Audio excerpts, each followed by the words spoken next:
And that's what Mike and I developed. Mike in particular, he came with the opportunity. We came with the product. And literally Ford bought thousands of these things. The other big one was Wayne's relationship with Budweiser over the years, because in the States, he could have that beer kind of contact. Back in those days, you couldn't have a current player associated with and alcohol. Alcohol. I think it may be the same thing now. I think nowadays it's the same, because I remember Georges Laraque at one point, like 10 years ago, had a commercial with an alcoholic beverage and got in a lot of trouble. Alcohol's one thing. Beer now, you'll notice that and there's another thing that we helped Labatt develop was with images of the players on the can. So that's changed. Right. And I think it changed with the wineries and Mike Weir and all that. So, but anyway, Budweiser wanted something to give away to their bars and restaurants. And if you recall, Wayne did a commercial for Budweiser where they shrunk him down to the size of a bubble hockey game. I actually remember this, yeah. And so Wayne was on the ice with bubble hockey players. Yeah. And they all had little French-Canadian accents, and then they were talking to him, and who's that guy, and he's the great one, and da-da-da. But they were bubble hockey guys, except for Wayne. That's awesome. Who looked like a bubble hockey player, but it was him. And it was a classic commercial. Yeah. So they wanted something. They didn't ask for something. Mike and I developed a product where I said, Mike, get me a couple of bubble hockey players. So he found them. And then we embedded them in a deep frame with Wayne's picture in the background.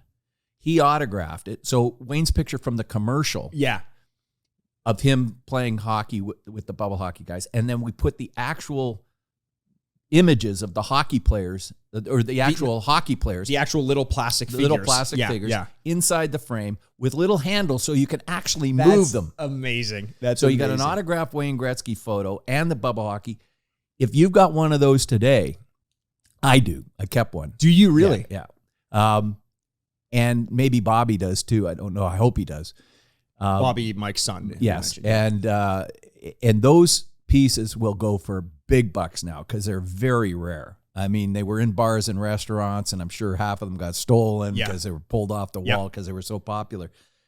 That was a huge job. Budweiser didn't ask for it. But if you build the right thing and you present it and you're willing to spend the money on it, they don't all go. But that one went, and that was another massive job. And that was Mike and I kind of playing around with some ideas.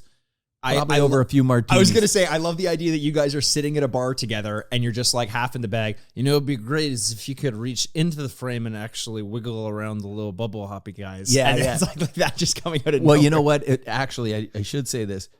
Mike was more of a beer drinker. Okay. So not the martinis. We'd always go, well, no, we do the martini thing, but Budweiser was always in his fridge, and then he introduced me to Mick Ultra because that was the low carb thing since we drank so much. Yeah, fair. For the beer, so we didn't want to gain the weight. You know? Yeah. That's fantastic, and that's a great example. You know, I was talking about some of the product ideas that would have come up, you know, during your time brainstorming with Mike. Do you have time to tell a quick story? One of my favorite pieces of all time would have been the Pond of Dreams. Piece was that an element of WG? Was you involved with so that? Again, we were at the 2000 All-Star game in Toronto, right? And this was a commercial that many of you of our age or even younger might remember. But I was at the game, and Mike came to town, and we're looking at the big screen in the center of the scoreboard, and they ran this commercial where Wayne, Mario Lemieux, and Gordie Howe. Gordie Howe. Yeah. Bobby was supposed to be there. I think we've talked about this before. We're walking through the woods way up north, talking about the game and how they play it and all that stuff. And as they come to the pond, out through the woods, out on the ice, they see people playing off in the distance, and it turns out that it's Mario Lemieux, Paul Kariya, Jaromir Jagr, and can't remember the fourth, and Eric Lindros. Right. So they were playing shinny out in the pond. And so they skate over and they look at the three guys, the elder statesmen, and they go, "Hey, you want to join us?" And they turned back and they said, "No, guys, it's your game now." Oh, that's nice. Right? Yeah. the way it was done almost brought tears to your eyes. Mike's sitting there looking at me, and I'm looking at him. And said, think we can get a still shot of those three guys walking through the woods, even in their winter coats? Yeah. And so we started doing the homework, found the piece, brought it, and Mario, Gordy, and Wayne signed it. It sold out in like no time at all. That's amazing. I love that. And it's a gorgeous piece too. And so we did the regular edition of 99, and then it was so popular, we did a canvas edition as well. Right.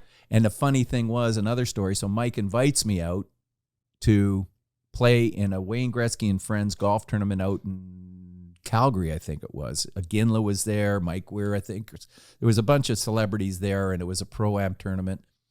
And I ended up playing with, and I didn't know who he was, but my wife was a big fan of, and I can't remember the guy's name, but he was one of the stars, and I think still is. He plays Nicholas on The Young and the Restless. Oh, okay, yeah. So we kind of hit it off, and he was talking about that piece, and I missed that. I wanted that so badly, and I said, well, geez, I'll send one to him. So I sent one to him because I had a few tucked away.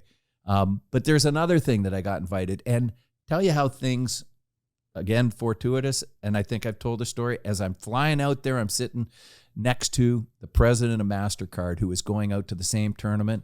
And from there, we developed a lot of business with MasterCard because we found out that we're both friends of Wayne, and he was a sponsor. And I said, let me develop some products for you. So all of that, you put yourself into place, all because Mike Brown and Mike Brown in particular, he just saw it. We both looked at each other and said, that's a piece that will sell. Yeah. And we did the Pond of Dreams. Thank you so much for watching this clip of the Sign Off, a Frameworth podcast. Just a reminder that we have full episodes of the Sign Off available wherever you get your podcasts, on iTunes, Stitcher, Spotify, Google Podcasts, and more. Make sure to like and subscribe on whichever platform you use. You can find us on Twitter at Frameworth Sport or on Instagram at Frameworth Sports. And hey, if you're not sick of me yet, you can find me on Twitter at Retrograde Mikey.